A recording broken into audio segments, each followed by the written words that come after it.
কিছু খ্রিস্টান বলে না না না, দেখো যীশু খ্রিস্ট আলাইহিস সালামের কোনো বাবা ছিল না, তাই তিনি ঈশ্বর। এর উত্তর সূরা ইমরান অধ্যায় নম্বর 3 আয়াত 59 দেওয়া হয়েছে, ইন্না মাসালা ঈসা ইনদাল্লাহি কামাসালা আদম খালাকা মিন তুরাব সুম্মা ক্বালা লাহু কুন ফায়াকুন।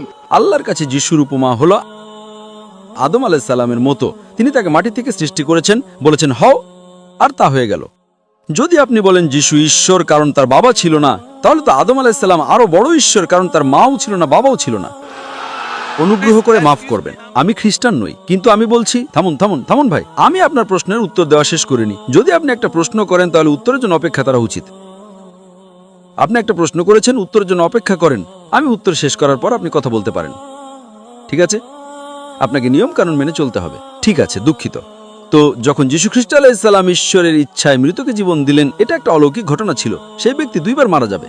এবার নবী যীশু আলাইহিস সালামের প্রসঙ্গে আসি। আপনি ঠিকই বলেছেন, বাইবেলে যীশু খ্রিস্ট আলাইহিস সালামকে ক্রুশবিদ্ধ করার আগে তিনি ঘামছিলেন আর ঈশ্বরের কাছে প্রার্থনা করছিলেন আর বলছিলেন যে এই পেয়ালা কষ্ট আমার থেকে সরিয়ে দাও, তাই না? তিনি প্রার্থনা করলেন, তখন কি হলো? ঈশ্বর তাকে রক্ষা করলেন, ঈশ্বর তাকে বাঁচালেন। যিনি একজন সাধারণ মানুষের জন্য মৃতকে জীবন দিতে পারেন, আর যখন যিশু ঈশ্বরের কাছে কাঁদছেন, ঈশ্বরকে তাকে বাঁচাতে পারেন না?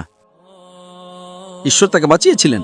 সেই কারণেই বাইবেল অনুযায়ী যীশু খ্রিস্ট আলাইহিস সালাম ক্রুশবিদ্ধ হননি, তিনি ক্রুশে মারা যাননি, তাকে রক্ষা করা